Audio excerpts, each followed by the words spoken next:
1,000 children sit the 11 plus each year. Of those, only a select few will secure a place at a grammar school. And I bet you're aiming for those limited seats. But don't worry, preparing for the 11 plus can be lots of fun. Let's do this.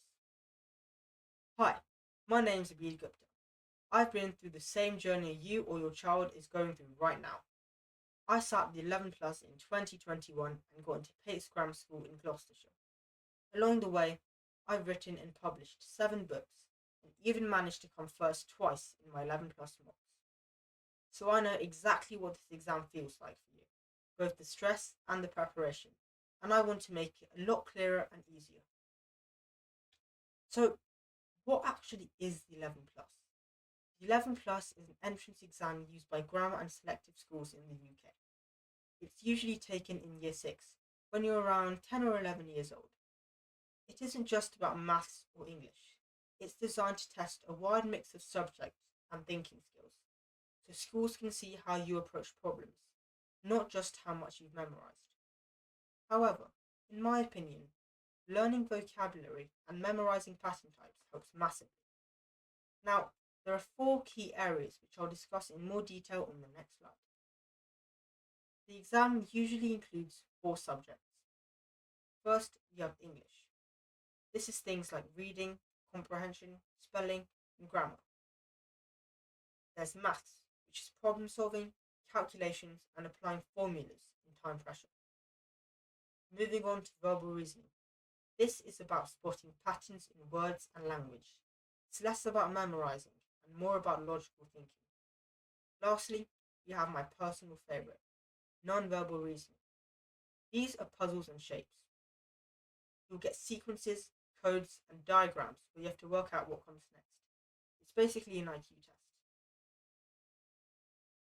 So, why do people take it? Why bother with all that extra stress and effort? The 11 plus is mainly for students who want to apply to grammar or selective schools. These schools use the results to decide which students get in. Getting into a grammar school can open up new opportunities. They often have a competitive academic environment, which some students excel in. Typically, they also have a high GCSE and A level results. But here's something important. It's not the only path to success. Passing the 11 plus doesn't define your future, but it can give you an extra opportunity. Now, who takes the 11 plus and when? Most students take the 11 plus in year 6 at the age of 10 or 11. The exam usually happens in the autumn at the start of the school year before parents apply for secondary school applications. Some schools also run earlier practice tests for mocks, but the official 11 plus happens right before secondary school applications are due. Now, does your child have what it takes? Pause the video for a minute and read the stats on your screen. Done?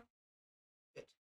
Now, these aren't meant to overwhelm you, but give you a rough idea of the scale of the competition.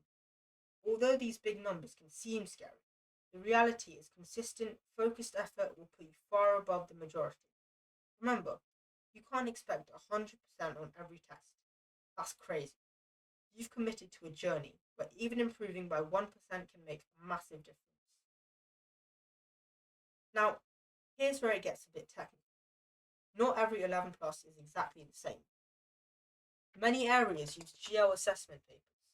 For a while, CEM exams were popular, though they are less common now. Some schools even create their own custom papers. The good news, the core skills are very similar. If you're practicing verbal reasoning, maths, and English, you're preparing for whichever format your desired school uses. So the big question, how do you prepare? First, practice papers and mock tests are brilliant. They get you used to the style and the timing of the actual 11 plus exam. Second, read a lot. Books build your vocabulary and comprehension skills naturally. Books are the number one thing that will help you pass the exam. Third, work on puzzles. Things like Sudoku, logic games, and even brain teasers. These will help your reasoning skills, which will help a lot in verbal reasoning and non-verbal reasoning. And finally, practice time management. In the real exam, you don't get unlimited time. You can't sit there pondering over each question for 10 minutes. So learning to pace yourself is the key. And hey, subscribe to this channel, 11 Plus Success, because I'll be sharing lots more tips and strategies to help you prepare with confidence. Parents, this bit is for you. Be encouraging. A child who feels pressured is less likely to enjoy learning. And maybe try turning revision into fun challenges. Small rewards, quick games, little competitions. These are the things that keep motivation high. And most importantly, keep the stress low and the confidence high. The calmer your child feels, the better they'll perform on the day. And here's my final word. You've got this. The 11 part plus is just one part of your journey. Whether you pass or not, it doesn't define who you are.